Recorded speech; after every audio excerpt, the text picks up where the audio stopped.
भाजपच्या कोर कमिटीची बैठक संपली। या क्षणाची एक महत्त्वाची बातमी, कोर कमिटीची बैठक आता संपलेली आहे आणि कोर कमिटीच्या या बैठकीमध्ये काही महत्त्वाचे निर्णय झालेले असणार आहेत आणि गटनेते पदाची आता निवड होणार आहे। त्यासाठीची बैठक आता काही वेळामध्ये सुरू होईल।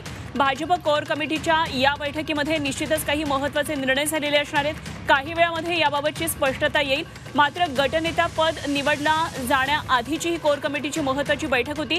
यामध्ये प्रस्ताव कोणी द्यायचा याचं नाव ठरणार होतं, प्रस्तावक कोण असतील, त्यानंतर याला अनुमोदन, या प्रस्तावाला अनुमोदन देणारे कोण कोण असतील याची नावं ही नावं ठरलेली आहेत। त्यामुळे आता ही कोर कमिटीची बैठक संपल्यानंतर गटनेते पदाची ही प्रक्रिया काही वेळामध्ये सुरू होईल। त्यासाठीची बैठक सुरू आहे। भाजपचे सर्व आमदार राज्यामधले या ठिकाणी पोहोचलेले आहेत। 132 आमदार भाजपचे आणि हे सर्व आमदार भगव्या फेट्यांमध्ये बसलेले आहेत। कोर कमिटीचे जे सदस्य आहेत आणि जे नेते आहेत ते आता या गटनेते निवडीच्या बैठकीसाठी जातील आणि सेंट्रल हॉलमध्ये ही बैठक होईल। आमचे प्रतिनिधी ओम देशमुख या सर्व घडामोडींवर लक्ष ठेवून आहेत। आपण थेट जाऊया ओमकडे, जाणून घेऊया आणखी ताजी माहिती।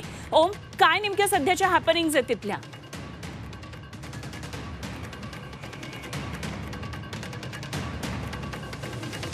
तर आमचे विविध प्रतिनिधी सध्या या घडामोडींवर चौफेर आहेत आणि काय नेमकी माहिती आपल्यापर्यंत पोहोचली हे आपल्याला बघायचं आहे। काही वेळामध्ये गटनेता पदाची निवड होती आहे, गटनेत्याची निवड होती आहे भाजपमध्ये आणि गटनेता हाच पुढे भाजपचा मुख्यमंत्री असणार।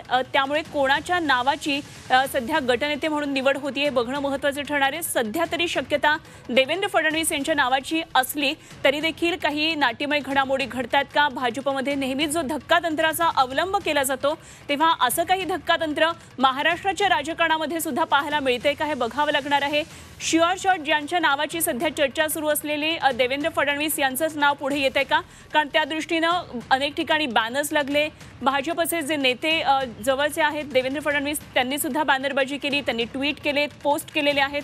त्यामुळे देवेंद्र फडणवीस यांचंच नाव पुढे येते का हे बघावं लागणार आहे। गेल्या 2 दिवसांमध्ये बऱ्याच राजकीय घडामोडी घडल्या। यामध्ये मंत्रिपदाच्या वाटपावरून सुद्धा बऱ्याच चर्चा होत होत्या। गृहमंत्री या पदावरून जो कलह सुरू होता तो सध्या तरी तुर्तास संपुष्टात आलेला आहे। आज दुपारी राज्यपालांकडे जाऊन एकंदरीत सत्ता स्थापनेचा दावा सुद्धा करायचा। त्या पार्श्वभूमीवर ही होत असलेली गटनेते पदाची निवड ही अत्यंत महत्त्वाची मानली जाते। महायुतीतले 3 घटक पक्ष जे आहेत त्यातल्या इतर 2 पक्षांचे गटनेते ठरलेले आहेत। मात्र केवळ भाजपचाच गटनेता ठरणं बाकी होतं। निवडणुकीला 12 दिवस होऊन सुद्धा भाजपचा गटनेते ठरलेला नव्हता। यावरून राजकीय वर्तुळात बरीच चर्चा चालू होती, वेगवेगळ्या चर्चा रंगू लागलेल्या होत्या।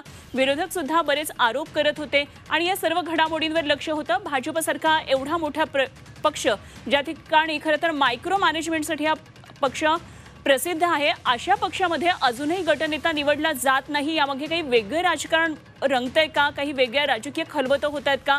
याकडे सगळ्यांचं लक्ष होतं। त्यामुळे आजचा दिवस हा भाजपच्या दृष्टीने सुद्धा तितकाच महत्त्वाचा आहे। भाजपच्या गटनेता निवडीची प्रक्रिया काही वेळामध्ये सुरू होती। कोर कमिटीची बैठक आता संपलेली आहे, त्यामुळे आता विधिमंडळ पक्षाची बैठक आहे ती सुरू होईल आणि हे सर्व आमदार एका नेत्याच्या नावाला मत देणार आहेत। एक मतानं हा नेता निवडला जाणार आहे आणि हा गटनेता नेमका कोण असेल हे काही वेळामध्ये पुढे येईल। ते